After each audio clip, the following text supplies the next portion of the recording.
Mengenai masa subur, ya. Karena ada namanya masa subur, ada juga namanya masa tidak subur. Ini yang tadi saya pertanyakan, kita berhitung dari tanggal haidnya, ya. Hari pertama haid itu sampai 10, berarti 11, 12 itu subur. Sebenarnya berapa hari itu masa suburnya dan berapa hari itu masa tidak subur?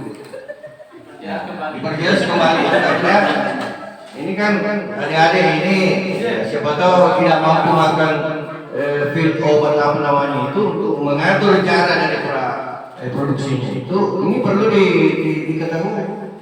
Jangan dari laki-laki saja seperti tadi disampaikan oleh Pak Dokter bahwa ini laki-laki harus mengerti, jangan hanya enaknya merepotkan ibunya. Nah ini perlu kita ketahui, jangan kerjakan itu kalau masa subuh, kalau memang tidak mau simpan itu.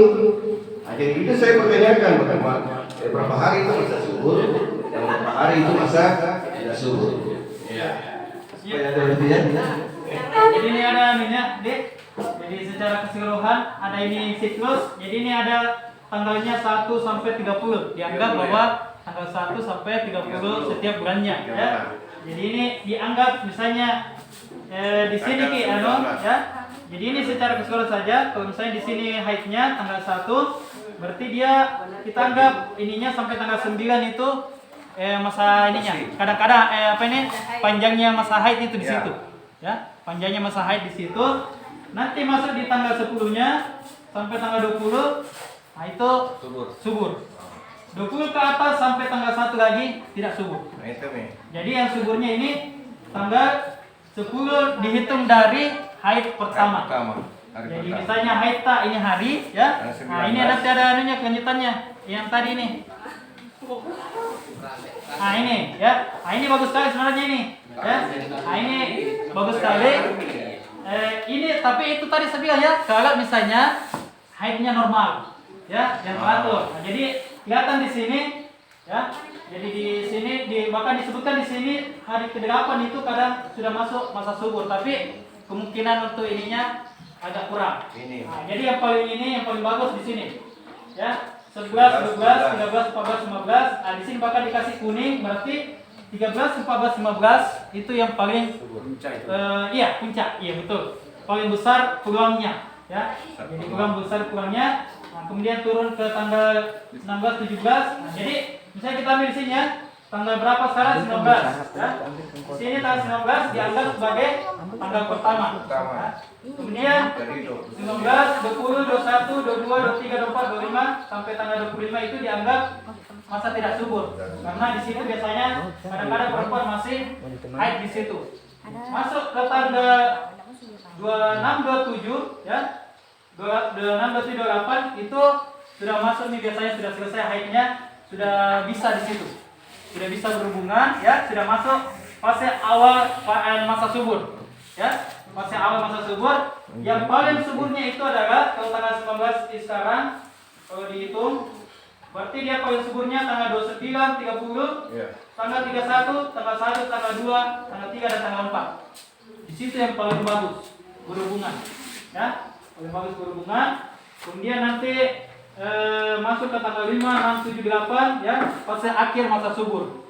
Kemudian setelah itu tanggal 9, 10 dan seterusnya sampai tanggal 18 tidak subur lagi, ya. Seperti itu anunya, hitungannya. Jadi, bahkan ini ada sebenarnya kayak bisa kita cek nanti itu kalau yang perempuan coba cek ada aplikasinya, ada aplikasi untuk masa subur, ya. Bisa, ada juga. Cuma saya lupa ininya. Saya tidak download karena saya tidak alami, ya. Ini istri yang download dan sebagainya, ya. Dia hitungannya seperti itu, ya. Hitungan kasarnya 10 hari dari haid pertama, ya, sampai tanggal 20-nya. Nah, di situ dia masa subur, yang paling bagus untuk berhubungan, ya. Di masa tidak subur tidak ada yang melarang untuk tidak berhubungan, ya, karena ya tidak ada masalah, yang penting dia tidak haid, ya. Nah, jadi cuma ini kan kita berbicara masalah kalau misalnya untuk peluang mendapatkan keturunan, ya. Dan ini juga bisa dipakai untuk tidak mendapatkan keturunan kalau misalnya kita mau mengatur, tidak mau pakai KB dan sebagainya. Ini disebut KB alami. Jadi kalau misalnya kita misalnya anak tak baru umur berapa bulan ya, kemudian istri tak tidak pakai ini, tidak pakai KB dan sebagainya, ya hitung dia anunya, masa tidak suburnya. Di situ yang bagus berhubungan. Karena kemungkinan, ya karena biasa salah hitung nih. Ya. Jadi cuma secara teori dan secara ini teori kesehatan ya, artinya kita berbicara peluang, tapi kita cuma berbicara peluang ya, tidak ada kepastian di sini ya, tidak ada kepastian di sini, kita hanya berbicara peluang berdasarkan penelitian kesehatan dan sebagainya, bahwa peluang terbesar untuk mendapatkan keturunan di masa subur ya. Di luar itu kecil ya, namanya kecil ya, bukan nol ya, kecil ya. Jadi kita tidak sebut juga bahwa tidak sama sekali ya, tidak sama sekali.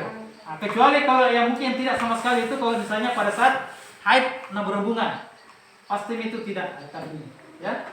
Tapi kalau yang di fase tidak subur, masa tidak subur ya, itu masih ada, tapi kecil peluangnya untuk dapat seperti itu ya. Jadi